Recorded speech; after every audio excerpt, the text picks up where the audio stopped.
Kalyan Jewelers celebrating 200 showrooms. Visit now for exciting offers. ഒരു ദിവസം ഒരേ ക്ലാസ്സിൽ പഠിച്ചവർ ഒരേ വർഷം ഒരാൾ മികച്ച നടിയും ഒരാൾ എന്താണ് റീജിയണൽ ഫിലിമിൽ മികച്ച മലയാള സിനിമയുടെ സംവിധായകനുമായിട്ട് നാഷണൽ അവാർഡിലെത്തുകയാണ്. അദ്ദേഹം കയ്യിൽ വെറുതെ പിടിച്ചെടുക്കേണ്ടല്ലോ, ഞാൻ വെറുതെ പിടിച്ച സമയത്ത് അവൻ്റെ ടൈമിങ് കറക്റ്റായിരുന്നു. വിഷ്ണു അഗസ്ത്യ ശിക്കാരി ശമ്പും കൂട്ടരുത് എങ്ങോട്ടോ പറഞ്ഞിട്ട് അപ്പോൾ അത് അവിടുന്ന് വരുന്നതാണ് റിയാക്ഷൻ. ഇത് തന്നെ ഇപ്പൊ എന്തെങ്കിലും വ്യത്യാസം ഉണ്ടെങ്കിൽ പിന്നെ അവിടുന്ന് അത് അങ്ങോട്ട് കയറി. പോത്തന് വരെ നീ കുട്ടേട്ടനോട് സമയം ഞാൻ പറയുന്നത് പോത്തേട്ടൻ കുട്ടേട്ടൻ നാടകക്കാരനാണ് ബേസിക്കലി. പിന്നെ ഏത് മനുഷ്യന്റെ അകത്തും ഒരു ഇതുണ്ട്, നമുക്ക് ട്രൈ ചെയ്ത് നോക്കാം. കുട്ടേട്ടനിലെ കുട്ടിത്തം എന്നുള്ളതല്ലേ, കൂടിച്ചേരുക, ഒരു പ്രത്യേക കാര്യം ചെയ്യുക, പിരിഞ്ഞു പോവുക, പിന്നീട് അത് ആവർത്തിക്കപ്പെടാത്തതും നമ്മൾ ഓർമ്മയിൽ മാത്രം സൂക്ഷിക്കുന്നതുമായിരിക്കുന്നതാണ് പെർഫോമൻസ് തിയറി റിച്ചാർഡ് ഷെഗ്നറിന്റെ. തിയേറ്റർ ഡിപ്പാർട്ട്മെന്റ് അയ്യോ സുരഭി വരുന്നു എന്നുള്ള ഒരവസ്ഥയാണ് സാറുമാർക്ക് ക്ലാസ് എടുക്കുന്നത്. നിന്റെ റേഞ്ചിലുള്ള ഞാനൊക്കെ ഉള്ളപ്പോൾ എന്തിനാടാ നീ ഔട്ട് ഓഫ് റേഞ്ചിൽ കയറി കളിക്കുന്നത്, ഇത് ഇങ്ങനെയൊക്കെ അറിയപ്പെടാൻ അങ്ങനെയൊക്കെ ഡയലോഗ് പറഞ്ഞാല് അങ്ങനെ പറയേണ്ടി വന്നു. അപ്പോഴും ദിലീഷ് പോത്തൻ എന്ന് പറയുന്ന ആള് ഡയറക്ഷൻ തന്നെ പദ്ധതിയാക്കിയിട്ട് ഇതാക്കുന്നു. അതിൻ്റെ കൂടെ അദ്ദേഹം ചളിപ്പില്ലാണ്ട് അഭിനയം, ഇങ്ങനെ എല്ലാ നാടകത്തിലും കയറി അഭിനയത്തോട് അഭിനയമാണ്. ഞാൻ മാത്രമാണെന്ന് തോന്നുന്നു. ഇനി അതിൻ്റെ വല്ല പ്രതികാരവും വീട്ടുന്നുണ്ടോ എന്ന് എനിക്കറിയില്ല. പക്ഷെ പോത്തൻ്റെ നാടകം പോത്തൻ്റെ നാടകം ചെയ്ത് അത്ര ഒന്നും സിനിമ ഇതുവരെയും വന്നിട്ടില്ല എന്ന് എനിക്ക് പറയാൻ പറ്റുള്ളൂ.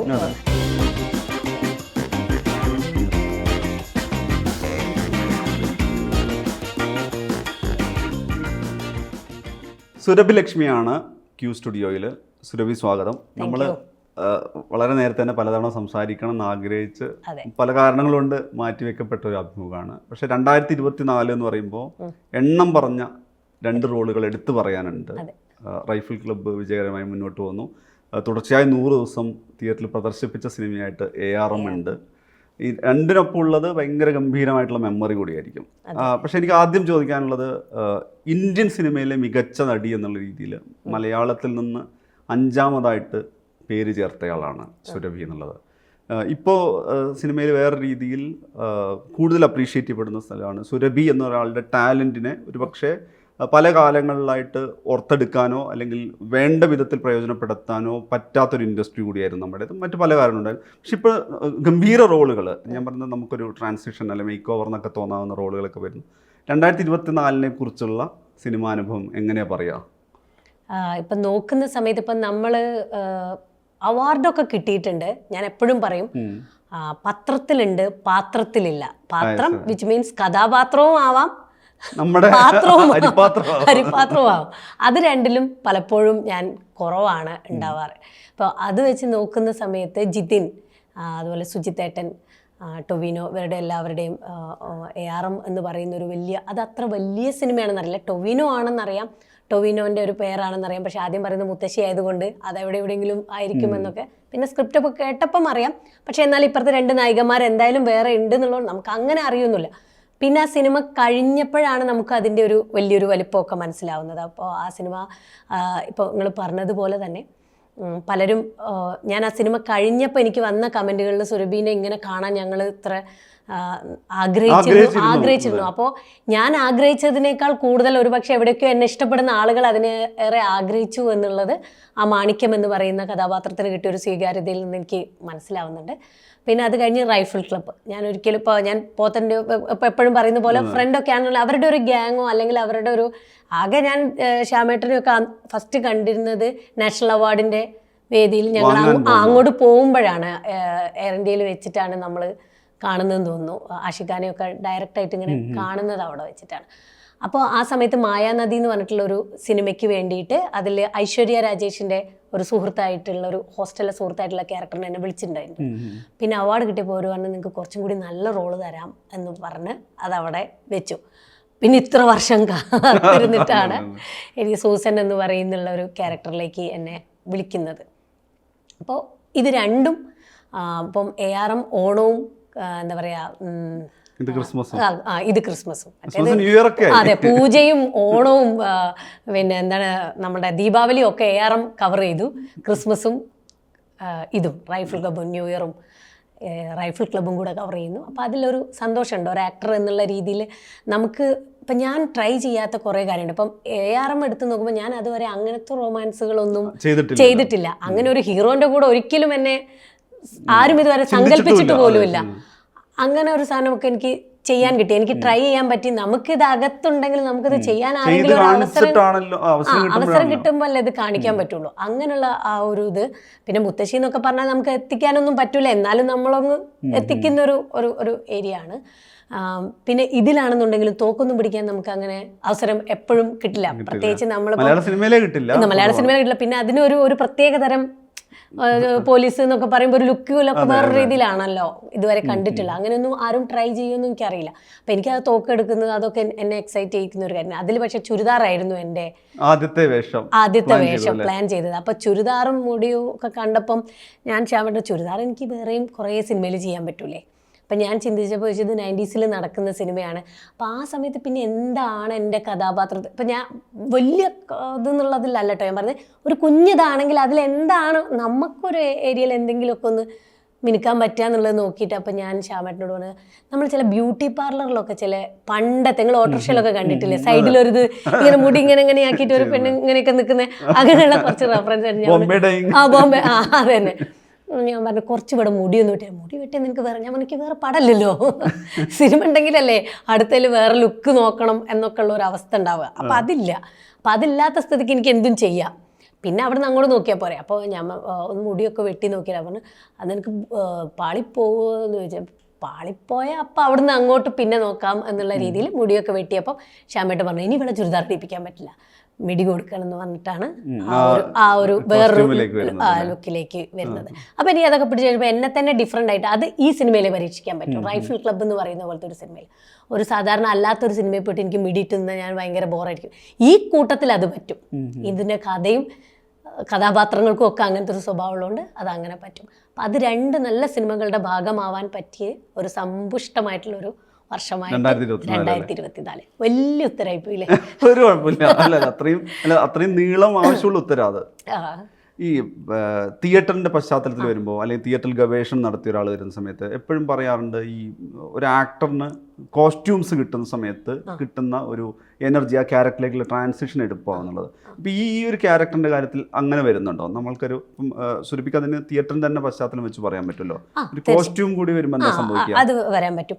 കാരണം ഇതിനകത്ത് കഥ ഞങ്ങൾക്കൊരു ഔട്ട്ലൈനായിട്ട് കുറച്ചൊക്കെ അറിയാം. പിന്നെ കഥാപാത്രവും സൂസനാണെന്നറിയാം. പക്ഷെ നമുക്ക് കഥാപാത്രത്തിന് അറിയണ്ടേ. അപ്പം മനീഷേട്ടനെ ഞാൻ കഥയിലൂടെ അറിയാം, പക്ഷെ നമ്മൾ നേരിട്ട് പരിചയപ്പെടുമ്പോഴല്ലേ നിങ്ങളുടെ ഒരു ക്യാരക്ടർ എന്താണെന്ന് എനിക്ക് മനസ്സിലാവുക. അപ്പം അതേപോലെ ഈ സൂസനെ എനിക്ക് മനസ്സിലാവണം എന്നുണ്ടെങ്കിൽ ആദ്യം ഞാൻ അവരെ പുറത്തു നിന്ന് നോക്കണ്ടേ. അപ്പം നോക്കി കാണുമ്പോൾ ഫസ്റ്റ് നമ്മൾ അവരുടെ അറ്റയർ എന്താവണം എന്നുള്ള രീതിയിലാണ് നമ്മൾ കാണുക. അപ്പം അങ്ങനെ കണ്ടപ്പോൾ മിടിയും ഇതുമൊക്കെ വെച്ച് ഞാൻ കണ്ണാടിയിൽ നോക്കിയപ്പോൾ ഓക്കെ സൂസൻ കൊള്ളാം എന്ന് അങ്ങനെ വിചാരിക്കുന്നു. പിന്നെ അവരെ കുറച്ചും കൂടി അടുത്തറിയുന്ന സമയത്താണ് പിന്നെ അവർ സിഗരറ്റ് ഒക്കെ വലിക്കുന്ന വെച്ചാൽ അതൊന്നും വലിയ ഇതായിട്ടൊന്നുമല്ല, അവരുടെ ഒരു സ്വഭാവ രീതികൾ അങ്ങനെയൊക്കെ ആയതുകൊണ്ട്. അപ്പം ഞാൻ ഇതുവരെ സിഗരറ്റ് വലിച്ചിട്ടില്ല എൻ്റെ ജീവിതത്തിൽ. അങ്ങനെ ഉള്ള അതുപോലെ മദ്യം ഇല്ല വലിച്ചിട്ട്. കഥാപാത്രത്തിൽ വലിച്ചിട്ടുണ്ടോയെന്ന് എനിക്ക് കഥാപാത്രത്തിൽ വലിച്ചിട്ടുണ്ട്. പക്ഷേ അത് വെറുതെ ഇങ്ങനെ കൈ പിടിച്ചാൽ മതി, വലിക്കേണ്ട ആവശ്യം വന്നില്ല. ഇതിൽ വലിക്കുന്നൊക്കെ ഉണ്ട്. ഞാൻ വലിയ വലിക്കാരിയായിട്ട് ഇട്ടീനോട് സംസാരിക്കും, നിനക്ക് അവിടെ നിന്ന് അങ്ങ് വലിച്ചുകൂടെ അമ്മ അതൊരു വലിക്കാരിയായിട്ടാണ് ഞാൻ വരുന്നത്. അപ്പം എനിക്കിത് അറിയില്ല. അപ്പം സുഹാസും ഷറഫും അവർ പറഞ്ഞു വലിക്കാനറിയാൻ നിങ്ങൾ എന്ത് നടിയാണെന്നൊക്കെ ചോദിച്ചു ഞാൻ. അപ്പം നിങ്ങൾ എന്നോട് പറയണ്ടേ? അപ്പം എന്നോട് പറഞ്ഞു സിഗരറ്റ് വലിക്കുക, ഡ്രൈവ് ചെയ്യുക, സ്വിം ചെയ്യുക, ഇതൊക്കെ ഒരു നടി അറിഞ്ഞിരിക്കണം എന്ന് പറഞ്ഞു. ഞാൻ പറഞ്ഞു ഹലോ, ഞാൻ എന്താ ചെയ്യുന്നതെന്ന് പോലും അറിയാണ്ടാണ് ഇങ്ങോട്ട് കയറി വന്നത്. സിഗരറ്റ് വലിക്കാൻ പറഞ്ഞതെങ്കിൽ ഞാൻ സത്യമായിട്ട് വലിച്ചു പഠിച്ചിട്ട് വന്നത്. എനിക്ക് കുറച്ച് സമയം തരുമോ വലിച്ചു പഠിക്കാന്ന് ചോദിച്ചു. അങ്ങനെ എൻ്റെ അസിസ്റ്റന്റ് അഫ്സൽ എനിക്ക് എസ് എന്ന് അങ്ങനെ പറഞ്ഞ ഏതൊരു സിഗരറ്റ് വന്ന് വാങ്ങിച്ചു. അപ്പം അത് വലിയ ലൈറ്റായിട്ട് അതല്ലേ അതെ. പിന്നെ എനിക്ക് തന്നത് 555 555 എന്ന് പറഞ്ഞിട്ടുള്ള ഒരു സിഗരറ്റില്ലേ, അതാണ് ഈ കാലഘട്ടത്തിൽ വലിക്കേണ്ട സിഗരറ്റ്, വിന്റേജ് സിഗരറ്റ്. അപ്പോൾ ഒരു ഹനുമാൻ വന്നിട്ട് വെടിവെച്ച് ഇതാക്കുന്നതില്ല. അപ്പോൾ അതിൻ്റെ ഒരു മ്യൂസിക്കിന് ഞങ്ങളിങ്ങനെ ഭയങ്കര വലിയ കണ്ണുകൂടി ഇതൊക്കെ ചെയ്യുന്നതുണ്ടല്ലോ. ഏതോ ഒരു സ്ഥലത്ത് ഞാൻ വലിച്ചു പോയി. പിന്നെ എല്ലാ ആംഗിളും ഇത് വലിക്കണം. അപ്പോൾ കണ്ടിന്യൂറ്റിക്ക് വേണ്ടി 5-6 വലിച്ച് ഞാൻ ഇങ്ങനെ നിന്നിട്ട് ഞാൻ അവിടെ ഇങ്ങനെ തല കറങ്ങി നിന്ന്. അപ്പം നമുക്ക് അപ്പം ശാരീരികമായിട്ടും അല്ലാതെയൊക്കെ നമ്മളിത് ട്രൈ ചെയ്യേണ്ട സാധനങ്ങൾ അത് ഈ ക്യാരക്ടറിന് വേണ്ടി അതിനൊക്കെ ഞാൻ ഈ പറഞ്ഞ പോലെ ഭയങ്കര ഓപ്പൺ ആയിട്ടുള്ള ഒരാളാണ്. അതൊക്കെ എനിക്ക് അതിന് നമ്മൾ വില്ലിങ് ആണ്. പിന്നെ ഈ ഫസ്റ്റ് ഡേ എന്ന് പറയുമ്പം ഏതൊരു ആക്ടറിനും അവിടെയുള്ള എല്ലാ മുഖങ്ങളും ചിലരെയൊക്കെ പല സിനിമയിൽ കണ്ടിട്ടുണ്ടെങ്കിൽ എനിക്ക് എല്ലാവരും ഫ്രഷ് ആയിരുന്നു. അപ്പം ഇവരുടെ ഒരു ഗ്യാങ് ഇവിടെയുള്ള ആൾക്കാർ നമുക്ക് എങ്ങനെയാണെന്നുണ്ടെങ്കിൽ ആ വ്യക്തിക്ക് ഒരു എന്താ പറയുക ഒരു ഇതുണ്ടാവില്ല. അത് അവിടെയുള്ള എല്ലാ ആളുകൾക്കും അനുഭവിക്കുന്നുണ്ട് എന്നുള്ളത് നമുക്ക് മനസ്സിലായി. എല്ലാവർക്കും അവരവരുടെ കഥാപാത്രം അറിയാം. എല്ലാവരും വ്യക്തികൾ തമ്മിൽ അങ്ങോട്ടും ഇങ്ങോട്ടും പരിചയപ്പെട്ട് തുടങ്ങുന്നേ ഉള്ളൂ. പിന്നെയല്ലേ കഥാപാത്രങ്ങളിലേക്ക് എത്തുന്നത്. ഓരോ സീനിലും 1-2 ആൾക്കാരല്ല, 10-15 ആൾക്കാരും ഉണ്ട്. അപ്പം അതിൽ മിക്കതും കോമ്പിനേഷൻ. അതെ. അപ്പോൾ അതിൽ ദിലീഷ് പോത്തൻ അവറാൻ പോകുന്ന സമയത്ത് നമ്മൾ ട്രെയിലറിലൊക്കെ ഉള്ള ആ ഒരു ഡയലോഗ് ഉണ്ട്, എന്താണ്, ശിക്കാരി ശംഭുവും കൂട്ടരുത് എങ്ങോട്ടാ. നമ്മൾ വായിക്കുമ്പോൾ ശിക്കാരി ശംഭുവും കൂട്ടരുത് എങ്ങോട്ടാ. ഓ നല്ല തമാശ. ഇപ്പം കണ്ട ശിക്കാരി ശംഭുവിന് അച്ഛന് വരെ മാറിപ്പോവും. ഇനി എന്തെങ്കിലും മാറ്റം ഉണ്ടെങ്കിൽ അത് ശിക്കാരി ശംഭുവിനായിരിക്കും. ഇതാണ് ഡയലോഗ്. അപ്പം നമുക്ക് കിട്ടി. നമ്മൾ വട്ടത്തിൽ വായിക്കുന്നു. ഈ സൂസനെ അറിയില്ല, ഇവിടെയുള്ള ക്ലബ്ബുകാരെ ഒന്നും നമുക്ക് പരിചയമില്ലാതെയാണ് ഒരു ആക്ടർ നിൽക്കുന്നത്. ഒരു വ്യക്തിക്ക് അങ്ങനത്തെ ഒരു സാധനം ഉണ്ടാവില്ല. ഭയങ്കര പ്രശ്നങ്ങൾ. ഇതിനെങ്ങനെയാണ് ഇതിൻ്റെ അകത്തേക്ക് കയറുക എന്നുള്ളതിനൊക്കെ നമുക്ക് തിയേറ്റർ എങ്ങനെയാണ് ഹെൽപ്പ് ചെയ്യുന്നത് എന്നുള്ളതാണ്. അപ്പം അവിടെ ചെന്ന് നോക്കിയപ്പം ഒരു സമയത്ത് ഇവൻ ചോദിക്കുന്ന സമയത്ത് ഞാൻ ഈ മദ്യം കയ്യിൽ വെറുതെ പിടിച്ച് നിൽക്കണ്ടല്ലോ ഞാൻ വെറുതെ കുടിച്ച സമയത്ത് അവൻ്റെ ടൈമിങ് കറക്റ്റായിരുന്നു. വിഷ്ണു അഗസ്ത്യ ശിക്കാരി ശംഭുവും കൂട്ടരുത് എങ്ങോട്ടാ പറഞ്ഞിട്ട് അപ്പോൾ അത് അവിടെ നിന്ന് വരുന്നതാണ് റിയാക്ഷൻ. ഇത് ഇപ്പൊ എന്തെങ്കിലും വ്യത്യാസം ഉണ്ടെങ്കിൽ പിന്നെ അവിടുന്ന് അത് അങ്ങോട്ട് കയറി. അങ്ങനെ അത് ഒരു പ്രാവശ്യം എടുത്തു. രണ്ടാമത്തെ പ്രാവശ്യം എടുത്തപ്പോൾ അപ്പോഴും എന്ത് ചെയ്തു, എനിക്ക് അങ്ങനെ വലിയ ചളിപ്പും ഉളുപ്പും ഒന്നും ഫീൽ ചെയ്യാത്ത ഒരാളായതുകൊണ്ട് ഞാനിത് അങ്ങ് പറയാൻ തുടങ്ങി. കുറച്ച് തിയേറ്ററിലൊക്കെ വർക്ക് ചെയ്തുകൊണ്ട് വിഷ്ണു അതെൻ്റെ കൂടി ഞങ്ങൾ പ്രോത്സാഹന കമ്മിറ്റിയിലേക്ക് ഒരാളും കൂടെ ചെയ്യും. അപ്പോൾ അത് നിങ്ങൾ ചെയ്യുന്ന സമയത്ത് ഇതേപോലെ നമ്മൾ ഫ്രണ്ടിൽ വന്ന് പറയും. അല്ലെങ്കിൽ ഒരു കൈ നോക്കി നിങ്ങൾ പറയുമ്പോൾ ഈ ഗ്രൂപ്പിൽ ചെയ്തപ്പോൾ കിട്ടിയ സാധനങ്ങളുടെ ഫേസിൽ ഉണ്ടാവില്ല. അതൊരു തിയേറ്ററിന്റെ കൊറിയോഗ്രാഫി വർക്ക് അവിടെ ഉണ്ടാവില്ല. അപ്പോൾ പിന്നെ ബാക്കിയുള്ളവർക്കും കൊടുക്കണം. അതിൽ എല്ലാ ആൾക്കാർക്കും നമ്മളിത് കൊടുക്കണം. അതല്ലെങ്കിൽ അയാൾ അങ്ങ് ഒറ്റപ്പെട്ടു പോകും ആ ഒരു സ്പേസിൽ. വെറുതെ ഇരുന്നൊരു ഇത് പിടിച്ചിരിക്കുന്ന ഒരാളായിരിക്കും. ഇൻഡിവിജ്വൽ അയാളെ മാത്രം ആശ്രയിച്ച് പെർഫോം ചെയ്യേണ്ടി വരും. ഇത് കളക്റ്റീവാണ്. അപ്പോൾ അത് അവിടെ ആവശ്യമാണെന്ന് അവിടെ പോയപ്പോൾ തന്നെ നമുക്ക് തിയേറ്ററിൽ വർക്ക് ചെയ്തതുകൊണ്ട് തോന്നി. പിന്നെ അവിടെ ഉള്ള നമ്മുടെ സാഹചര്യത്തിൽ പല സീനിയേഴ്സ് ആയിട്ടുള്ള ആക്ടേഴ്സ് ഉണ്ട്, പല കാറ്റഗറി മനുഷ്യരുടെ ഇന്റർവ്യൂ ചെയ്യുന്ന പല ഇതിലുള്ള ആൾക്കാരല്ലേ. ഇവർക്കൊക്കെ സീനിയോറിറ്റി ഇപ്പം അങ്ങനെ ആയതുകൊണ്ട് തന്നെ പലരും പല ഇതിലാണ്. അപ്പം നമുക്ക് ഈ ക്യാമ്പിൻ്റെ ഒക്കെ ഒരു ഇത് അറിയാവുന്നത് കൊണ്ടും ഈ തിയേറ്റർ വർക്ക് ചെയ്തതുകൊണ്ടും ഇപ്പം ഇവൻ പോത്തന് വരെ നീ കുട്ടേട്ടനോട് സമയം ഞാൻ എന്ത് കുട്ടേട്ടൻ എന്നുള്ള കുട്ടേട്ടൻ നാടകക്കാരനാണ് ബേസിക്കലി. പിന്നെ ഏത് മനുഷ്യന്റെ അകത്തും ഒരു ഇതുണ്ടാകും. നമുക്ക് ട്രൈ ചെയ്ത് നോക്കാം. കുട്ടേട്ടനിലെ കുട്ടിത്തം എന്നുള്ളതല്ലേ. പിന്നെ രാമു സാറാണെങ്കിലും രാമു സാറിനൊക്കെ ഇങ്ങനെ വില്ലനായിട്ട് പീഡിപ്പിക്കുന്നതും ബലാത്സംഗമൊക്കെ നമ്മൾ പലതിലൊക്കെ അങ്ങനത്തെ ഒക്കെ ഒരു അങ്ങനത്തെ ഒരു ഇതല്ലേ നമുക്ക് തോന്നും. പഴയ വില്ലന്മാരാന്നൊക്കെ പറയുന്നത്. പിന്നെ റാഫി സാർ നല്ല കോമഡിയാണ്. സുരേഷ് കൃഷ്ണ ആണെന്നുണ്ടെങ്കിൽ എനിക്ക് അങ്ങനെ പരിചയമൊന്നുമില്ല. സുക്രി എന്നാണ് ഞങ്ങളിപ്പോൾ വിളിക്കുന്നത്. കൺവിൻസിങ് സ്റ്റാർ അതിനുശേഷം ആയതാണ്. പടത്തിന്റെ ഷൂട്ട് കഴിഞ്ഞതിന് ശേഷമാണ് ആ ഒരു സ്റ്റാർഡം ഒക്കെ അദ്ദേഹത്തിന് കിട്ടുന്നത്. അപ്പം അവിടെ എല്ലാവരെയും ചേർക്കാൻ, അതും നമ്മൾ ക്യാമ്പിൽ വർക്ക് ചെയ്യുന്നുണ്ട്. അപ്പം ഒരു തിയേറ്റർ എന്ന് പറയുന്നത് ഒരു ഒറ്റ മനസ്സും ആവണം. അവിടെ ഒരു ഹൈറാർക്കി ഒന്നും ഉണ്ടാവാനും പാടില്ല, വലിപ്പച്ചെറുപ്പം ഉണ്ടാവാൻ പാടില്ല. അത് വേറൊരു കാര്യം. ഞാൻ ബേസിക്കലി നോക്കുന്നത് ഇതിലെല്ലാ ഗ്രൂപ്പ് സീനുകളാണ്. അവിടെ എല്ലാവരും ഈ ടീമിന്റെ ഒരു ഇത് ഫീൽ ചെയ്യണം എന്നുള്ള ഒരു സാധനം ഉണ്ടല്ലോ. അത് എന്റെ പണി അല്ല ആക്ച്വലി. അത് അവരവിടെ എടുത്തോളൂ, അവർ ഭംഗിയായിട്ട് എടുത്തിട്ടുണ്ട്. പക്ഷെ നമുക്ക് എന്തോ ഒരു തിയേറ്റർ അകത്ത് കിടക്കുന്നത് കൊണ്ട് ഇവിടെ ആ ഒരു സെറ്റപ്പ് റെഡി ആകുമ്പോൾ അവിടെ അത് ഭയങ്കര രസമായിട്ട് വരുന്നത് നമുക്ക് ക്ലബ്ബാണല്ലോ. അപ്പൊ അത് നമുക്ക് അകത്ത് തോന്നി. അപ്പം ഇവിടെ ചീഞ്ഞ് എന്താ വിളിക്കാതെ എന്ന് പറഞ്ഞാൽ ചീഞ്ഞ് അവിടെ പോകുമ്പോൾ ഇനി എത്രയായാലും ക്ലബ്ബിൽ ഒരു വരുമ്പോൾ നമുക്ക് അതിന്റെ ഒരു ജെനുവിൻ ഫീൽ വരില്ല. സിനിമയാക്കി എടുക്കുമ്പോൾ അവർ നല്ല ക്രിയേറ്റീവ് ആയിട്ടുള്ള ആൾക്കാരായതുകൊണ്ട് അവർക്ക് അത് ആക്കിയെടുക്കാൻ പറ്റും. പക്ഷെ എനിക്കത് അനുഭവിക്കാൻ പറ്റില്ലാത്തത് കൊണ്ട് എൻ്റെ അനുഭവം ഇതിന് വേണ്ടിയിട്ടും കൂടെ എന്ന് പറഞ്ഞ പോലെ നമ്മളത് ഒറ്റയ്ക്ക് നിൽക്കുന്നതല്ല. ഒരു കാര്യം അഭിനയിക്കുമ്പോൾ തന്നെ ആനന്ദം കിട്ടണം. അതാണല്ലോ നമ്മളുടെ കിക്ക് എന്ന് പറയുന്നത്. അപ്പൊ അത് കിട്ടാൻ നമുക്ക് എല്ലാവരുമായിട്ട് നമ്മൾ നല്ല ഇതായി. അവരും അതേപോലെ അവർക്കും അങ്ങനെയൊക്കെ എവിടേക്കോ ആഗ്രഹിച്ചിട്ട് പൊന്നമ്മ ചേച്ചിയൊക്കെ പറയുമ്പോൾ എവിടേക്കോ. ഇപ്പോൾ ഞാൻ ആദ്യം വാണി ചേച്ചിയൊക്കെ പറഞ്ഞു ഞാൻ ഇതുവരെ സുരഭിന്റെ 240 സിനിമയിൽ ഇങ്ങനെ ഒരു സ്ഥലമില്ല എന്ന് പറയുമ്പോൾ നമ്മൾ പ്രത്യേകിച്ചൊന്നും ചെയ്തിട്ടൊന്നുമില്ല. പക്ഷെ നമ്മളുടെ ആ നാടകം എന്ന് പറയുന്ന സംഭവം ഒരു സെറ്റിലേക്കാണെങ്കിലും ഒരു കഥാപാത്രത്തിലേക്കാണെങ്കിലും ഒക്കെ അതിലേക്ക് എത്തണം. അപ്പൊ ഇതെല്ലാം കൂടി ഈ ഒരു സന്തോഷത്തോടു കൂടിയും അതെ ഈ ഒരു അല്ലേ? സന്തോഷത്തോടു കൂടിയും രാവിലെ വന്ന് ആ കോസ്റ്റ്യൂം ഇട്ട് അവിടെ നിന്ന് നോക്കുന്ന സമയത്ത് നമുക്ക് സൂസൻ കിട്ടുകയാണ്. എല്ലാവർക്കും അവരവരുടെ കഥാപാത്രങ്ങൾ വളരെ ഈസി ആയിട്ട് കിട്ടാനുള്ള ഒരു ടെക്നിക്കും കൂടെ അതിനകത്തുണ്ട്. ബാക്കി എല്ലാവരും അത് നിന്നു എന്നുള്ളതാണ്. പക്ഷെ അതിന്റെ പിന്നിലുള്ള ഒരു ഇതാണ്. അപ്പൊ നമ്മളെപ്പോ പറയുന്നത് പോലെ കൂടിച്ചേരുക, ഒരു പ്രത്യേക കാര്യം ചെയ്യുക, പിരിഞ്ഞു പോവുക, പിന്നീട് അത് ആവർത്തിക്കപ്പെടാത്തതും നമ്മൾ ഓർമ്മയിൽ മാത്രം സൂക്ഷിക്കുന്നതുമായിരിക്കുന്നതാണ് പെർഫോമൻസ് തിയറി റിച്ചാർഡ് ഷെഗ്നറിന്റെ. അപ്പൊ അത് തന്നെയാണ് കൂടിച്ചേരുന്നു, നമ്മളൊരു പ്രത്യേക കാര്യം ചെയ്യുന്നു, നമ്മളിപ്പോ നമ്മൾ പിരിഞ്ഞു പോകുന്നു, പിന്നീട് അത് ആവർത്തിക്കപ്പെടുന്നില്ല, പിന്നെ അത് വേറൊരു സാധനമായിട്ടാണ് വരുന്നത്, പുതിയ അത് നമ്മളുടെ ഓർമ്മയിൽ സൂക്ഷിക്കുന്നത് ആയിരിക്കും എന്നുള്ള. അപ്പൊ നമ്മളൊക്കെ ഇപ്പൊ നമ്മളിപ്പോ ഇവിടെ നിൽക്കുന്നുണ്ടെന്നുണ്ടെങ്കിലും നമ്മളിപ്പോ വേറെ ആൾക്കാരുടെ ഓർമ്മകളിലും അവരുടെ ചിന്തകളിലും ഒക്കെയാണ് നമ്മൾ ലൈവായി നിൽക്കുന്നത്. അപ്പൊ ഈ റൈഫിൾ ക്ലബിനെ പറ്റി പറയുമ്പോഴും നമ്മളുടെ അവിടുത്തെ ജീവനുള്ള ഓർമ്മകളാണ് എല്ലാവർക്കും ഉണ്ടാവുക എന്നുള്ളത്.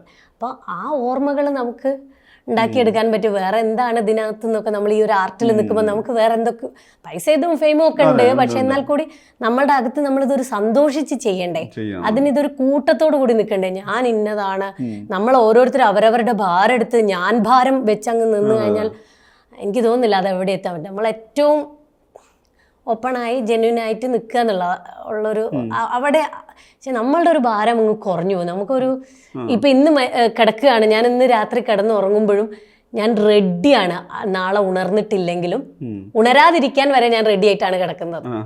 എന്നാലും എനിക്ക് വേറെ എൻ്റെ മനസ്സിൽ വേറെ ഒരു ഭാരവും എനിക്കൊരു പ്രശ്നവുമില്ല. ഞാൻ അതുവരെ ഇപ്പോൾ എൻ്റെ മിന്നാമിനുങ്ങ് എന്ന് പറഞ്ഞ സിനിമയിലുള്ള പോലെ ഞാൻ ഇതുവരെ നന്നായിട്ടാണ് ജീവിച്ചത്, അതിനൊരർത്ഥം ഉണ്ടായിരുന്നു എന്നൊക്കെ തോന്നിടത്താണ് യഥാർത്ഥ സന്തോഷം എന്ന് പറയുമ്പോൾ ആ ഒരു സന്തോഷത്തോടു കൂടിയാണ് ഞാൻ നിൽക്കുന്നത്. ഇതിപ്പോൾ ഈ പറഞ്ഞത് നമുക്ക് വേണമെങ്കിൽ ഒരു സ്പിരിച്വൽ അല്ലെങ്കിൽ നമുക്ക് നമ്മളുടെ ഈ പറയുന്ന ഞാനെന്ന ഭാവത്തെ അല്ലെങ്കിൽ നമ്മൾക്ക് മറ്റൊരാളുമായിട്ട് സാധ്യമാകാത്ത ഒരു പാരസ്പര്യത്തെ ഈ പറഞ്ഞിട്ടുണ്ടല്ലോ, നമുക്ക് സിനിമ എന്ന് പറയുമ്പോൾ ഒരു മുഷിച്ചിലുണ്ടാവുന്ന സാഹചര്യമുണ്ട്, ഒരു ഇടച്ചിലുണ്ടാവുന്ന സാഹചര്യം, അങ്ങനെ ഇതൊക്കെ ഉണ്ട്. ഇതെല്ലാം കളഞ്ഞ് നമ്മളിതെല്ലാം വെട്ടിക്കളഞ്ഞ് ഇരിക്കണല്ലോ. ഈ പറഞ്ഞ ഇത് ശരിക്ക് ഈ കരിയറിന്റെ ഏത് ഘട്ടം മുതൽ സാധ്യമായതാണ്? ഇതിങ്ങനെ ചിന്തിച്ചു തുടങ്ങിയത് ശരിക്കും എപ്പോഴാണ്? എന്നുവെച്ചാൽ തിയേറ്റർ ഉറപ്പായും അതിനുള്ളൊരു എനർജിയാണ്, ഇന്ധനമാണ്. തിയേറ്ററിൽ അങ്ങനെ മാത്രം നടക്കുന്ന ഒരു സംഗതിയാണ്. അതുകൂടിയാണല്ലോ എപ്പോഴും ആളുകൾ പറയുമ്പോൾ തിയേറ്ററിന്റെ ഒരു എനർജിയുടെ അടുത്തൊന്നും സിനിമയുടെ എനർജി എത്താത്തത്. അതെ, അത് ഇപ്പം മറ്റുള്ള സ്ഥലത്ത് നമുക്ക് അതിനുള്ളൊരു സമയം നമുക്ക് കിട്ടുന്നില്ല. 2 ദിവസം പോയി അഭിനയിക്കുന്നിടത്ത് കയറിയിട്ട് എനിക്ക് ഇത്രയും അല്ലെങ്കിൽ നമ്മൾക്ക് എല്ലാവരും ഒന്ന് പരിചയപ്പെടാൻ പോലുള്ള ഒരു സമയം കിട്ടുന്നില്ല. നമ്മൾ കഥാപാത്രത്തിനെ പോലും പരിചയപ്പെടാതെയാണ് പോയിട്ട് പലപ്പോഴും അഭിനയിക്കുന്നത്. അപ്പം കുറച്ച് ദിവസങ്ങൾ കിട്ടുന്ന സ്ഥലത്ത് മാത്രമേ നമുക്ക് ഈ പറഞ്ഞതുപോലെ നമുക്ക് എല്ലാവരുമായിട്ട് ഇത് എല്ലാത്തിനും എൻ്റെതായിട്ടുള്ള ഒരു ചെറിയൊരു സമയമുണ്ടല്ലോ. ഇതിപ്പോൾ ഒരു ദിവസം കൊണ്ട് തന്നെ സാധിച്ച് 1-2 ദിവസത്തിനുള്ളിൽ തന്നെ ഇത് സാധിച്ചിട്ടുണ്ടായിരുന്നു. പ്രത്യേകിച്ച് അവിടെ ആർക്കും ആരുടെയും ലോകത്തേക്ക് പോകാൻ പറ്റുന്നില്ല, മൊബൈലിന് റേഞ്ച് ഇല്ലല്ലോ. അപ്പോൾ മറ്റേ റീസൺ ആണ്. മറ്റേത് നമ്മളെ ലോകത്തേക്ക് ഇതിനകത്ത് ഈ പെട്ടിക്കൂട്ടിലേക്ക് അങ്ങ് കയറിയിരുന്നാൽ പിന്നെ അതിനകത്തുനിന്ന് ഒരുത്തന്നെ പുറത്ത് എടുക്കണ്ടേ. അപ്പൊ അതൊരു വലിയ പരിപാടിയാണ്. പിന്നെ അവർ ആ കാരവാൻ എന്ന് പറഞ്ഞ പെട്ടിയിലേക്കാണ് ഇറങ്ങുന്നത്. അപ്പൊ അത് വേറൊരു പെട്ടിക്കകത്താണ്. പിന്നെ അവരുടെ ആക്ടർ എന്ന് പറഞ്ഞ വേറൊരു പെട്ടിക്കകത്താണ്. ഇതിന്റെ അകത്തു നിന്നൊക്കെ പുറത്തേക്ക് വരാൻ ഇത് നല്ല കുറച്ചും കൂടി അവിടെ അതിനുള്ള ഒരു ആംബിയൻസ് ഉണ്ടായിരുന്നു. അപ്പൊ നിങ്ങൾ ചോദിച്ചത് ഇങ്ങനെയുള്ള ഇത് കിട്ടിയത് ശരിക്കും പറഞ്ഞാൽ തിയേറ്റർ പഠിച്ചു കഴിഞ്ഞതിന് MA തിയേറ്ററിന് ശേഷമാണ്. അപ്പൊ അതിനുശേഷം ഇപ്പം MIT മൂസ എന്ന് പറഞ്ഞ സീരിയലാണെന്നുണ്ടെങ്കിലും ഇതാണ് ഈ മൂഡാണ്. അപ്പൊ നമ്മളുടെ കൂടെ വർക്ക് ചെയ്ത് കുറച്ച് ദിവസം നിന്നവർക്കൊക്കെ എനിക്ക് തോന്നുന്നു ഈ ഒരു അഭിപ്രായമായിരിക്കും. ഇതിപ്പോ നമുക്ക് അഭിനയിച്ചൊന്നും നിൽക്കാൻ പറ്റില്ല, അതാണ് ഒന്നാമത്തെ കാര്യം. അഭിനയിച്ച 4-ാം ദിവസം നമ്മൾ പൊളിഞ്ഞു പോകും. കാരണം നമ്മളതല്ലല്ലോ, നമ്മൾ വേറൊരാളായിട്ട് ഇങ്ങനെ നല്ല ആളായിട്ട് നമുക്ക് തീരെ അഭിനയിക്കാൻ പറ്റൂല. കണ്ടിന്യൂറ്റി ഭയങ്കര പ്രശ്നമാണ്. അപ്പോൾ നമ്മൾ നല്ല അത് പണ്ട് ഞാൻ ഹോസ്റ്റലിൽ ചെന്നപ്പോൾ അങ്ങനെ ചിരിച്ചു നിൽക്കണം എന്നൊരു ഇതുണ്ടായിരുന്നു. ചിരിച്ചു നിന്ന് ഇങ്ങനെയാണ് എൻ്റെ ചിരി. അപ്പൊ അത് വേറെന്തോ ആയിപ്പോ. അത് നമ്മൾ അകത്തുനിന്ന് ചിരിച്ചാൽ തന്നെ അത് ചിരിയായിട്ട് നിൽക്കുള്ളൂ. അപ്പൊ നമ്മൾ വേറൊന്നും ആവാനും ശ്രമിക്കരുത്. നമ്മളായിട്ട് നിൽക്കാൻ ഏറ്റവും നന്നായിട്ട് ശ്രമിച്ചാൽ മതി. വേറൊന്നും ആവാൻ ശ്രമിക്കാണ്ടിരിക്കുക എന്നുള്ളതാണ് ഏറ്റവും വലിയൊരു ശ്രമം നമ്മൾ നടത്തേണ്ടത്. ആ ശ്രമത്തിൽ നിൽക്കുമ്പോൾ ഇതൊക്കെ അങ്ങ് ഓട്ടോമാറ്റിക് ആയിട്ട് സാധ്യമാണ്. സുരഭി എന്ന് പറയുന്ന സമയത്ത് നമുക്ക് ഒരു നൃത്തത്തിന്റെ പശ്ചാത്തലത്തിലാണ്, നർത്തകി എന്നുള്ള രീതിയിലേക്കൊരു കരിയർ ഡിസൈൻ ചെയ്തൊരു ഘട്ടം ഉണ്ടായിരുന്നു. അത് കഴിഞ്ഞിട്ട് പിന്നെ തിയേറ്ററിൻ്റെ പശ്ചാത്തലം, നാടകം എന്ന് പറയുമ്പോൾ എണ്ണം പറഞ്ഞ ഒരു ടീമിൻ്റെ അല്ലെ പ്രതിഭകൾക്കൊപ്പം ഉള്ളൊരു സഞ്ചാരമാണ്. നമ്മളിപ്പോൾ MIT മൂസ പറയുമ്പോൾ MIT മൂസ എന്ന് പറഞ്ഞു കഴിഞ്ഞാൽ നമുക്കതിന് ഒരു മറുത്ത് പറയാം അല്ലെങ്കിൽ വേറെ ഒപ്പം പറയാൻ പറ്റാത്ത വിധം യുണീക്കായ ഒരു സംഗതിയായിരുന്നു MIT മൂസ. അത് കഴിഞ്ഞ് ഈ പറഞ്ഞ സിനിമകൾ ഇപ്പോൾ വളർമതി അടക്കമുള്ള അല്ലെങ്കിൽ ഗുൽമോഹർ അടക്കമുള്ള മിന്നാമിനുക്ക് അടക്കമുള്ള വായിക്കാൻ എണ്ണം പറഞ്ഞ പെർഫോമൻസിൻ്റെ സംഗതി വരുന്നുണ്ട്. അവിടുന്ന് ആ ഒരു ആഗ്രഹ ദൂരാണ് ഇവിടെ എത്തുന്നത്. ശരിക്ക് അഭിനേത്രി ആവണം എന്നൊക്കെ പറയുന്ന ഒരു പേഴ്സണൽ ഡിസിഷൻ, ഞാൻ ഇനി അഭിനേത്രി ആവണം, എനിക്ക് കുറച്ചുകൂടി അഭിനയിക്കണം എന്നൊക്കെ പറയുന്നത്, അത് മോഹത്തിൽ നിന്ന് തീരുമാനമൊക്കെ ആവുന്ന എവിടെയാണ്? അഭിനേത്രി എന്നുള്ള രീതിയിൽ വഴി തിരിച്ചു വിട്ടത് Amrita TV best actor reality ഷോയാണ്. അതുവരെ എനിക്ക് തോന്നുന്നത് ഞാനൊരു നർത്തകിയാവണം എന്നുള്ളതായിരുന്നു എൻ്റെ ആഗ്രഹം. അതിന് മുമ്പുള്ള എൻ്റെ ആഗ്രഹം ഒരു ലൈഫ് സ്റ്റോക്ക് ഇൻസ്പെക്ടർ ആവണം. ഇതിനാവുമ്പോൾ നല്ല വ്യത്യാസം കിട്ടുമോ? ലൈഫ് സ്റ്റോക്ക് ഇൻസ്പെക്ടർ എന്ന് പറഞ്ഞിട്ടുണ്ടെങ്കിൽ അത് കേരളത്തിൽ ഒരുപാട് ഒഴിവുകൾ ഉണ്ടായിരുന്നു. അധികത്തിൽ പെട്ടെന്ന് ഗവൺമെന്റ് ജോലി നേടുക എന്നുള്ളൊരു ആഗ്രഹം. ആഗ്രഹത്തിന് പുറത്താണോ അല്ലെ അതിനോട് എന്തെങ്കിലും പാഷന്റെ പുറത്താണോ? അല്ല, അങ്ങനെയൊന്നും അല്ല. അപ്പൊ ഞങ്ങളുടെ വീടിന്റെ അടുത്തൊരു ഡോക്ടർ ഉണ്ടായിരുന്നു. അപ്പൊ അദ്ദേഹം പറഞ്ഞു ഇങ്ങനെ കുറെ ഒഴിവുണ്ട്, ഇത് പഠിച്ചാൽ നല്ലതാണ്, പെട്ടെന്ന് +2 കഴിഞ്ഞ് ഇത് PSC എഴുതി കിട്ടിയെന്നല്ല. അപ്പൊ എന്റെ കൂടെ പഠിച്ച 28 പേരും ലൈഫ് സ്റ്റോക്ക് ഇൻസ്പെക്ടേഴ്സ് ആണ് ഇപ്പോ കേരളത്തില്. അപ്പൊ ഞാൻ മാത്രം അന്ന് BSc ചെയ്താൽ ഏതോ ഒരു ABCDന്റെ ഷൂട്ടം കണ്ട് വന്നിട്ട് എനിക്ക് ഇടുക്കിയിലായിരുന്നു ഞാൻ കൊടുത്തത്. അവിടെ ആകുമ്പോൾ കുറെ പശുക്കളൊക്കെ ഉണ്ടാവുമല്ലോ ചോദിച്ചിട്ട് അവിടെ കുറെ ഒഴിവുണ്ടായിരുന്നു. പക്ഷെ എനിക്ക് കിട്ടിയില്ല, ഞാൻ പോയില്ല.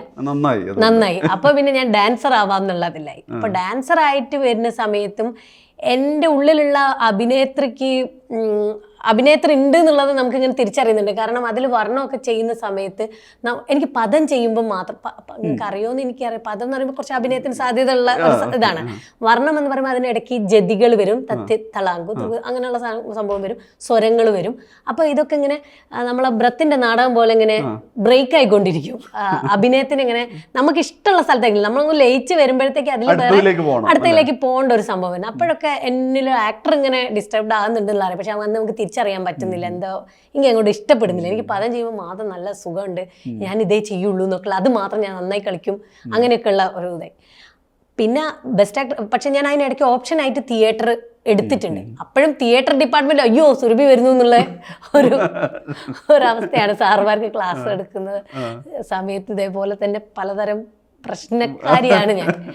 പ്രശ്നം വെച്ചിട്ടുണ്ടെങ്കിൽ അവർക്ക് ചീത്ത പറയാനും വയ്യ, എന്നാല് ഏറ്റെടുക്കാനും വയ്യാത്തൊരു അവസ്ഥയിലാണ് ഞാൻ നിൽക്കുന്നത്. അപ്പം പിന്നെ Amrita TV best actor reality ഷോയിൽ ഫസ്റ്റ് പ്രൈസ് വന്ന സമയത്ത് അപ്പം ഞാൻ വിചാരിച്ചു ശരി ഇനി തിയേറ്റർ തന്നെ എടുക്കാന്ന്. അപ്പോൾ ഡാൻസിൽ ഫസ്റ്റ് റാങ്ക് ഉണ്ട്. പക്ഷെ ഞാൻ നേരെ തിയേറ്ററിൽ പോയിട്ട് MA ജോയിൻ ചെയ്യാണ് ചെയ്തത്. അവിടുന്ന് അങ്ങോട്ട് പിന്നെ എനിക്കൊരു വേറൊരു ഇതിനെപ്പറ്റി ഞാൻ ചിന്തിച്ചിട്ടില്ല, അങ്ങനെ അങ്ങോട്ട് പോകും. ജയരാജ് എന്ന് പറയുന്ന സംവിധായകനെ സംബന്ധിച്ചിടത്തോളം ജയരാജ് എനിക്കൊന്നത് എല്ലാ ആക്ടേഴ്സിനെ കുറിച്ചും അങ്ങനെ ഒരു വളരെ വലിയ സ്റ്റേറ്റ്മെൻറ്റ് നടത്തുന്നത് അപൂർവമാണ്. അപ്പോൾ സുരഭിയെ കുറിച്ച് ഭയങ്കര എക്സൈറ്റിംഗ് ആയിട്ടാണ് ഈ ഗുൽമോഹറിനെ കുറിച്ച് പറയുമ്പോഴൊക്കെ പറഞ്ഞിട്ടുള്ളത്. അപ്പോൾ എനിക്കൊന്നത് ആദ്യത്തെ 1-2 പടങ്ങൾ എത്തുന്ന സമയത്ത് മൂന്നാമത്തെ പടമൊക്കെ ആയിട്ടാണല്ലോ ഗുൽമോഹർ വരുന്നത്. അതിൽ വളരെ പ്രധാനപ്പെട്ട റോൾ ചെയ്യുന്നു. ആ സിനിമയെ കാണുന്ന ഒരാൾക്കും തന്നെ മറക്കാൻ പറ്റാത്ത വിധം, നമ്മൾ നേരത്തെ പറഞ്ഞത് മറക്കാൻ പറ്റാത്ത വിധത്തിലൊരു പെർഫോമൻസ് ആ മൊമെൻറ്റിൽ ക്രിയേറ്റ് ചെയ്യാണ് എന്ന് പറയുന്നത്. ഇപ്പോൾ സിനിമ എന്ന് പറയുമ്പോൾ നീ നേരത്തെ പറഞ്ഞ പോലെ തിയേറ്ററിൻ്റെയൊക്കെ അനുഭവവും ആഴവും അല്ലെങ്കിൽ അതിൻ്റെ റൂട്ടൊക്കെ കിട്ടുമ്പോഴും ഈ പറയുന്ന സിനിമ എന്ന് പറയുന്ന സാധനം വളരെ ഈസി ആയിട്ട് കൺവിൻസ് ആവുന്ന അല്ലെങ്കിൽ ഗ്രഹിച്ചെടുക്കാൻ പറ്റുന്ന ഒരു സംഗതിയായിരുന്നു സിനിമയിലെ അഭിനയം. സിനിമയിലെ ഫസ്റ്റ് ജയരാജ് സാറിന്റെ പടത്തിൽ തന്നെയാണ് അഭിനയിക്കുന്നത്, ബൈ ദ പീപ്പിൾ എന്ന് പറഞ്ഞിട്ട്. അപ്പൊ സാർ പറഞ്ഞു നീ പിന്നെ വേറെ ഏത് സിനിമയിലൊന്നും പെട്ടെന്ന് പോയിട്ട് ചെയ്യണ്ട, കുറച്ചൊന്ന് വെയിറ്റ് ചെയ്ത് നല്ല റോളൊക്കെ ചെയ്യണം. ബൈ ദ പീപ്പിളിന്റെ സമയത്ത് ഇത് പറഞ്ഞിട്ടുണ്ട്, അതില് പറഞ്ഞിട്ടുണ്ട്. അത് കണ്ടപ്പോൾ 2-3 സീനേ ഉള്ളൂ. അപ്പൊ തന്നെ സാറ് നോട്ട് ചെയ്തിട്ടുണ്ടായിരുന്നു. പിന്നെ ഞാൻ 2 വർഷം ഒന്നും ചെയ്തൊന്നുമില്ല. പിന്നെ ബെസ്റ്റ് ആക്ടർ റിയാലിറ്റി ഷോയിൽ വന്ന സമയത്ത് സാർ അതിൻ്റെ അപ്പോഴാണ് ഗുൽമോഹർ ഇതാക്കുന്നത്. നിന്നോട് ഞാൻ പറഞ്ഞിട്ടുണ്ടായിരുന്നില്ല, അപ്പോൾ നിനക്ക് ഇല്ല വളർമതി ഗുൽമോഹറിൽ നിന്ന് വളർന്നതാ, അവിടുന്ന് അങ്ങോട്ട് വളർന്നതാണ്. അന്ന് നമ്മുടെ രഞ്ജിത്ത് സാറുമായിട്ടുള്ള ആ കോമ്പിനേഷൻ സീന് ചെയ്തപ്പോഴാണ് വളർമതിയിലേക്ക് വരുന്നത്. അപ്പോൾ വളർമതി ഗുൽമോഹർ ചെയ്യുമ്പോൾ ഇപ്പൊ കണ്ടാൽ ഇപ്പൊ കുറെ കാലമായി കണ്ടിട്ട്, എന്നാൽ കൂടി അവിടെ ഒരു എന്താണ് എൻ്റെ അനിയൻ മരിച്ചിട്ട് നമ്മൾ കരയുന്ന ഒരു സംഭവം, ഒരു ഇതൊക്കെ ഉണ്ടായിരുന്നു. പല സിനിമകളിലും ഞാൻ ആ സമയത്ത് അന്ന് അത്ര വലിയ അറിയൊന്നുമില്ല, എന്നാലും നമ്മൾ നോട്ട് ചെയ്യാൻ നമ്മൾ ആ മരണ വീട് കാണിക്കുമ്പോൾ അവിടെ അങ്ങോട്ട് ഫ്രഷ് ആയിട്ട് ആൾക്കാർ അങ്ങോട്ട് കരയാ അയ്യോ എന്ന് പറഞ്ഞിട്ട് അവരുടെ ശബ്ദത്തിനൊന്നും ഒരു വ്യത്യാസവും ഉണ്ടാവാറില്ല. നേരെ മറിച്ച് യഥാർത്ഥത്തിൽ നമ്മൾ ഒരു മരണ വീട്ടിൽ ചെന്നാൽ അവർ മരിച്ചു കഴിഞ്ഞ് ഇത്ര മണിക്കൂർ കഴിയുമ്പോഴത്തേക്ക് അവർ വിവരം അറിഞ്ഞു കഴിഞ്ഞാൽ അവരുടെ കരച്ചിലും ഒച്ചയെടുക്കുന്ന എല്ലാം കഴിഞ്ഞിട്ട് പിന്നെ ശബ്ദമുണ്ടാവില്ല, അവർക്ക് എല്ലാം പറയാനുള്ളതും പറഞ്ഞൊക്കെ നമ്മൾ കരഞ്ഞു തീരൂലേ. അപ്പം അങ്ങനെ ഒരു കരച്ചിലാണ് അന്നത്തെ എൻ്റെ വിവരം അനുസരിച്ചിട്ടുള്ള ഒരു സാധനം കേട്ടോ. അന്ന് അതിലെനിക്ക് ചെയ്യാൻ പറ്റി. വേറെ കുറേ സിനിമയിലുണ്ട് ഞാൻ തന്നെ നോക്കുമ്പോൾ എന്തോ മോശമായിട്ട്, കാരണം ചില സ്ഥലത്ത് എത്തുമ്പോൾ നമുക്കൊന്നും ചെയ്യേണ്ടാത്ത സ്ഥലങ്ങളുണ്ട്.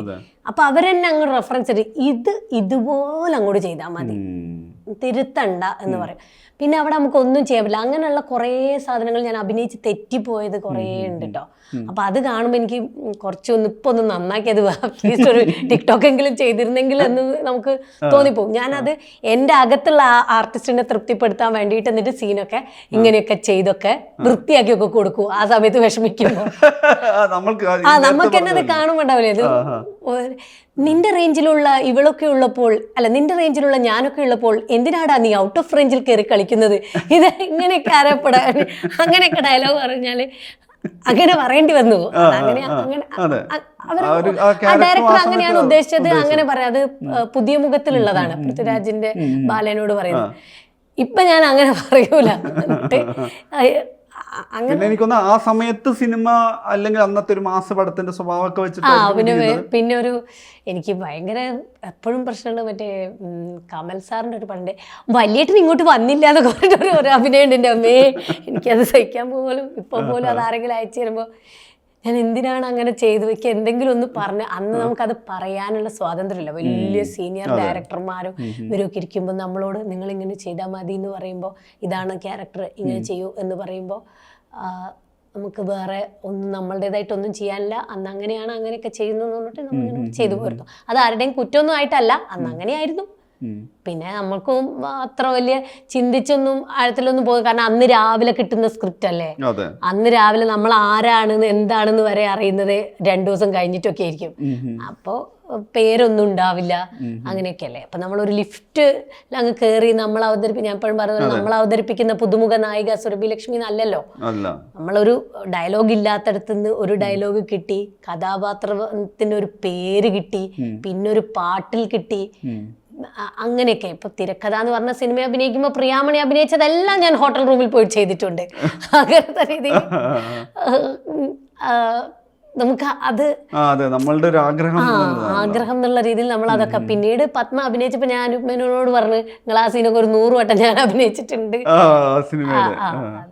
അല്ല, അതിലൊരു കാര്യമുണ്ടല്ലോ എനിക്ക് ഞാൻ ഭയങ്കര രസമായിട്ട് തോന്നിയത്, ഈ പിന്നെ എന്നിന്റെ മൊയ്തീൻ നിന്ന് അജയന്റെ 2ാം മോഷണത്തിലേക്കുള്ള വരവിനെ കുറിച്ച് പറഞ്ഞ സമയത്ത് ഈ പാട്ട് നേരത്തെ അറിയായിരുന്നു മൊയ്തീനിലെ, അപ്പൊ കാത്തിരുന്നു. അപ്പൊ ആ പാട്ടിൽ ഏതെങ്കിലും ഭാഗത്ത് നമ്മൾ ഉണ്ടാവുമോ എന്നിട്ട് പാട്ട് റിഹേഴ്സ് ചെയ്തിരുന്നു, നമ്മൾ സ്വന്തം ആനന്ദത്തിന് വേണ്ടിയിട്ട് വന്നു. ഇപ്പം ഞാൻ പറഞ്ഞ ഇത് നമ്മുടെ ഒരു ആഗ്രഹ ദൂരമാണല്ലോ, നമ്മൾ ഒരു പാട്ടിലുണ്ടാവണം. പക്ഷെ ഞാൻ പറഞ്ഞത് ആക്ടറുടെ ടാലന്റിന്റെ കാര്യത്തിൽ ആർക്കും സംശയമില്ല. നമ്മൾ വളർമതി 2008 സിനിമയിൽ തന്നെ അതൊരു പ്രൂവൺ ആയിട്ടുള്ള റോളാണ്. ഗുൽമോഹർ അതിൻ്റെ തൊട്ട് മുമ്പ് വരുന്നുണ്ട്. അവിടുന്ന് ഇങ്ങോട്ടുള്ള ദൂരം കുറച്ച് അതൊരു ഭയങ്കര ഹാർഡ് വർക്ക് വേണ്ടി വന്നില്ലേ. ഞാൻ പറഞ്ഞത് MIT മൂസ എന്ന് പറയുന്ന സംഗതി കണ്ട് തലയറിഞ്ഞ് ചിരിക്കാത്തവരുണ്ടാവില്ല. അത് ഒരു എവർഗ്രീൻ ഹിറ്റ് പോലെയായിരുന്നു. എനിക്ക് തോന്നുന്നത് ഒരു തരത്തിൽ ഭയങ്കര അപ്രീസിയേഷൻ, അപ്പം തന്നെ ഒരു ഭാരവും ബാധ്യതയൊക്കെ വേറെ രീതിയിൽ ഒരു സ്റ്റീരിയോടിപ്പിക്കൽ ആവാനുള്ള സാധ്യത പോലും വന്ന സാധനമാണ്. എന്നാൽ പോലും ഈ പറഞ്ഞ ഈ ആഗ്രഹ ദൂരത്തിലേക്കുള്ള യാത്ര അല്പസ്വല്പം കഠിനമായിരുന്നില്ലേ? അതിഭീകരമായ ശബരിമലയ്ക്ക് പോകുന്നത് പോലുള്ളൊരു കഠിനമായിട്ടുള്ള നമ്മൾ പറയില്ലേ മല, അത് സത്യം തന്നെയാണ്. നമ്മളുടെ ഒരു ആഗ്രഹം അതിലേക്ക് എത്തിച്ചേരുക, നമ്മളുടെ സമയം, ഒരു കാത്തിരിപ്പില്ലേ സിനിമയിൽ എപ്പോഴും നമ്മൾ കാത്തിരിക്കുക, നമ്മളുടെ സീനിന് വേണ്ടിയിട്ടുള്ള കാത്തിരിപ്പ് എന്ന് പറഞ്ഞ പോലെ കാത്തിരുന്നിട്ടാണ് നമ്മളെ സമയം കൂടുതലായിട്ടും പോകുന്നത് എന്നുള്ള. അപ്പം അതിനുവേണ്ടി പക്ഷെ ഇവിടെ തന്നെ ഇങ്ങനെ നിൽക്കാൻ വേണ്ടി നിൽക്കും, അങ്ങനെ ഒരു ആഗ്രഹം നിൽക്കുന്നുണ്ട്. അഭിനയമാണ് നിന്റെ വഴി എന്ന് തിരിച്ചറിയുമ്പോൾ ഒരു അമൃത TV ഒരു ബെസ്റ്റ് ആക്ടർ അവാർഡുകൾ എന്നെ ഇങ്ങനെ പിടിച്ചു നിർത്തി എന്ന് വേണമെങ്കിൽ അങ്ങനെ ഇത് പറയാം. പിന്നെ എനിക്ക് ഇഷ്ടമുള്ളതാണ് നാടകത്തിൽ ചെയ്തപ്പോൾ നമ്മൾ ആക്ടർ കുറച്ചുകൂടി തൃപ്തിപ്പെടുന്നുണ്ട്. അതേസമയം തന്നെ നാടകത്തിന്റെ സ്പേസിൽ നമ്മൾ എത്രത്തോളം റിഫൈൻഡ് ആയി വരുന്നു. കാരണം അവിടെ നമ്മൾ പറയുന്ന വളരെ ടാലന്റഡ് ആയിട്ടുള്ള തിയേറ്ററിന്റെ കാര്യത്തിൽ മാസ്റ്റേഴ്സ് ആയിട്ടുള്ളവരുടെ സാന്നിധ്യത്തിലാണല്ലോ നമ്മൾ പെർഫോം ചെയ്യുന്നത്. അവിടെ ഈ ഓൺ ടൈം തിരുത്തലുണ്ടാവും, നമ്മൾ തെറ്റിയെന്ന് നേരിട്ട് പറയുന്ന ആളുകൾ കൂടിയാണല്ലോ.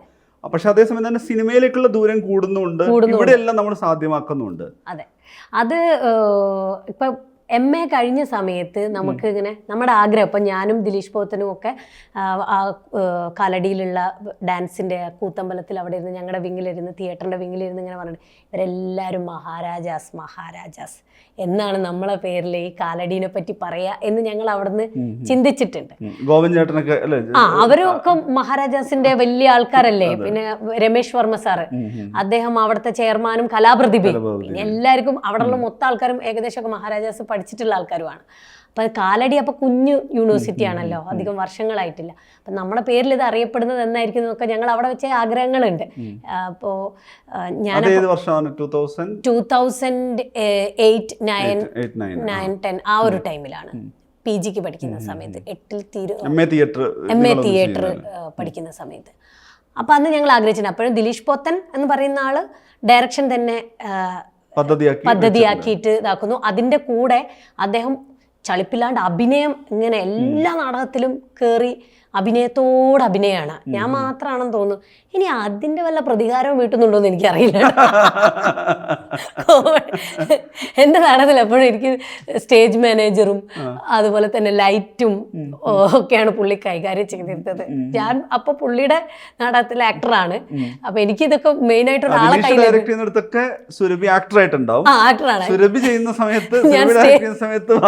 സാങ്കേതിക വിഭാഗത്തിലാണ് പലപ്പോഴും. അങ്ങനെ എൻ്റെ നാടകത്തിൽ അങ്ങനെ അധികം ആൾക്കാരുകൾ ഉണ്ടായിരുന്നില്ല. എണ്ണം കുറവാണ്.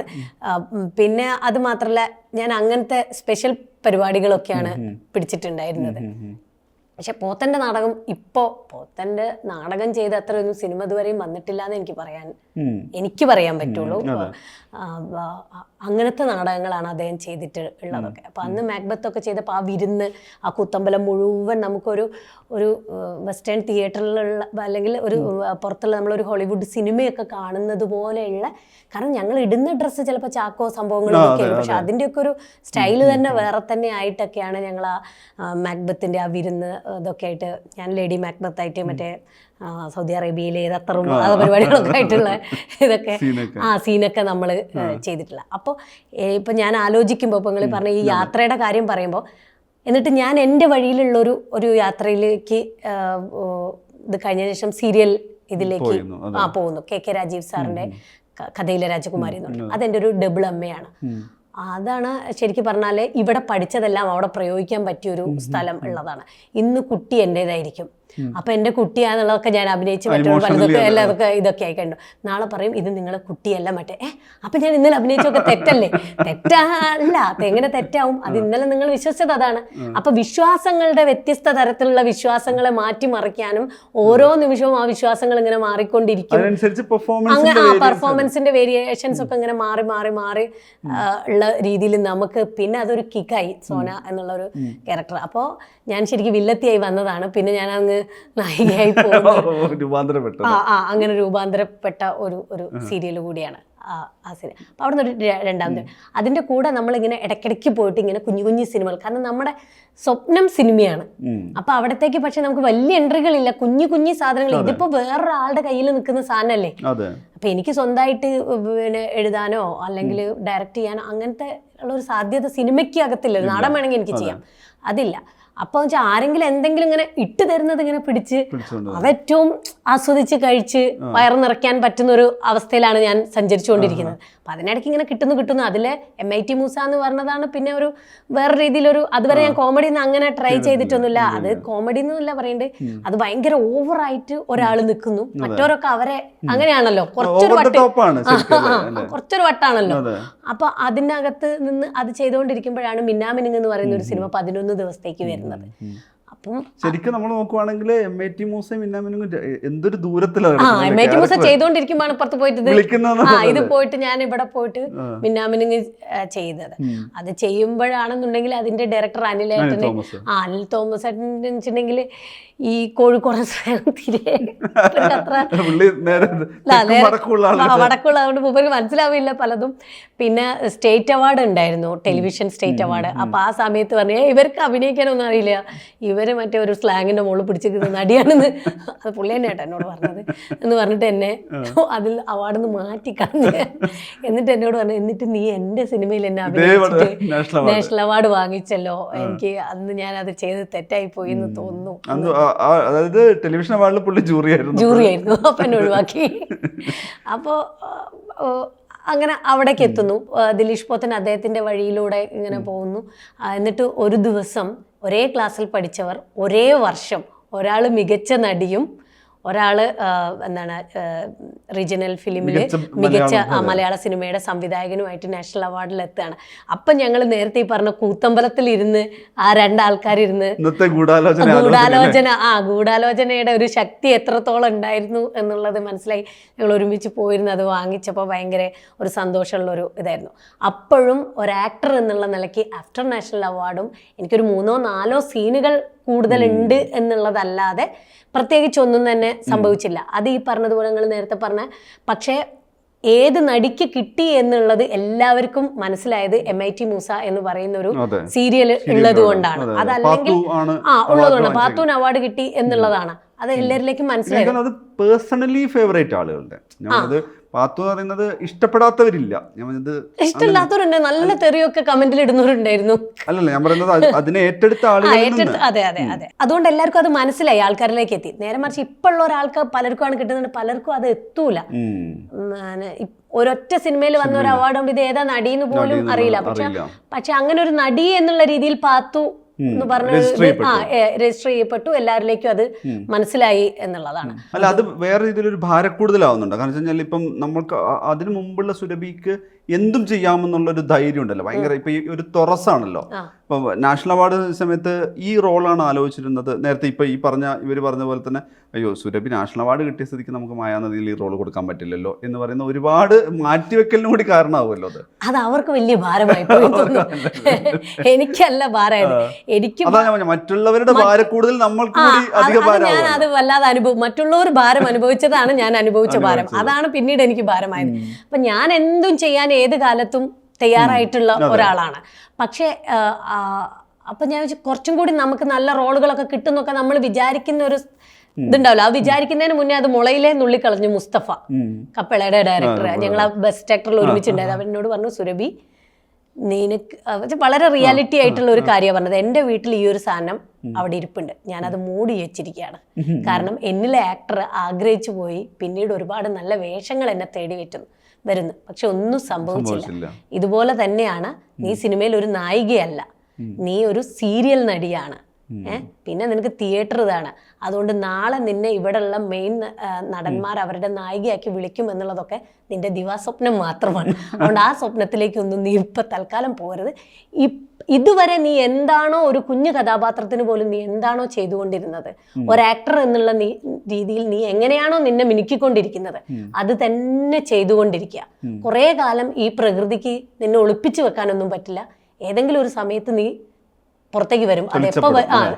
അതെപ്പോ വരും നമുക്കറിയില്ല. അതിനു വേണ്ടി ഹാർഡ് വർക്ക് ചെയ്യുക എന്നുള്ളത് അതെൻ്റെ ജീവിതത്തിലെ വലിയൊരു ഉപദേശം ആയിട്ട് ഞാൻ എടുക്കുന്നു. അത് തന്നെയാണ് സംഭവിച്ചിട്ടുള്ളതും.